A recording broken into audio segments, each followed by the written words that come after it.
നിയമസഭാ തിരഞ്ഞെടുപ്പിൽ ഏറ്റവും വലിയ ഭൂരിപക്ഷത്തിൽ CPM-ൽ നിന്നും വിജയിച്ചു കയറിയ KK ശൈലജയെ ഇത്തവണ എവിടെയും പരിഗണിക്കാനിടയില്ലെന്ന് റിപ്പോർട്ട്. കഴിഞ്ഞ ദിവസം ചേർന്ന ജില്ലാ സെക്രട്ടേറിയറ്റ് യോഗമാണ് മത്സരിക്കാനുള്ളവരുടെ പേരുകൾ പരിഗണിച്ചത്. 2 ടേം വ്യവസ്ഥ മറികടന്ന് ധർമ്മടത്ത് പിണറായി വിജയന് മാത്രമാണ് ഇളവ് നൽകാൻ സാധ്യത. ഇതോടെയാണ് KK ശൈലജ ലിസ്റ്റിൽ ഇടം പിടിക്കാതെ വന്നത്. KK ശൈലജയുടെ കാര്യത്തിൽ കൂടി ടേം വ്യവസ്ഥ മറികടന്ന് തീരുമാനം വരുമോ എന്നാണ് എല്ലാവരും ഉറ്റുനോക്കുന്നത്. KK ശൈലജ ഇപ്പോൾ CPM കേന്ദ്ര കമ്മിറ്റി അംഗമായതിനാൽ തീരുമാനം അവിടെ നിന്നാണ് വരേണ്ടത്. പോളിറ്റ് ബ്യൂറോ നിർദ്ദേശം അനുസരിച്ച് പേരാവൂരിൽ ശൈലജ മത്സരിക്കാൻ സാധ്യതയുണ്ട്. നികേഷ് കുമാറിനെയും ജില്ലാ സെക്രട്ടേറിയറ്റ് സ്ഥാനാർത്ഥിയാക്കാൻ പരിഗണിച്ചില്ല.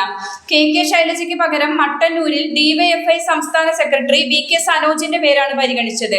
നേരത്തെ പേരാവൂരടക്കം KK ശൈലജയുടെ പേര് ഉയർന്നു കേട്ടിരുന്നുവെങ്കിലും ഇവിടെ കഴിഞ്ഞ തവണ മത്സരിച്ച സക്കീർ ഹുസൈന്റെ പേര് തന്നെയാണ് ജില്ലാ സെക്രട്ടേറിയറ്റ് പരിഗണിച്ചത്.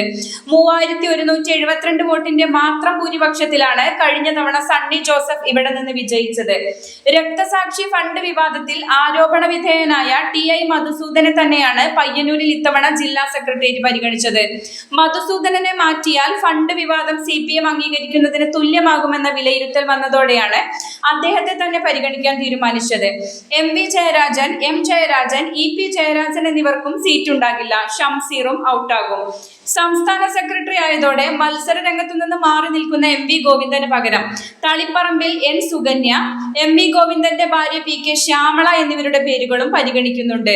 അഴീക്കോട് മണ്ഡലത്തിൽ MV നികേഷ് കുമാറിന്റെ പേര് ഉയർന്നു കേട്ടിരുന്നുവെങ്കിലും KV സുമേഷിന്റെ പേര് തന്നെയാണ് യോഗം മുന്നോട്ട് വെച്ചത്. തലശ്ശേരിയിൽ MN ഷംസീറിന് പകരം കാരായി രാജൻ, കല്യാശ്ശേരിയിൽ V വിജിൻ എന്നിവരുടെ പേരുകളും ചർച്ചകളിലുണ്ട്.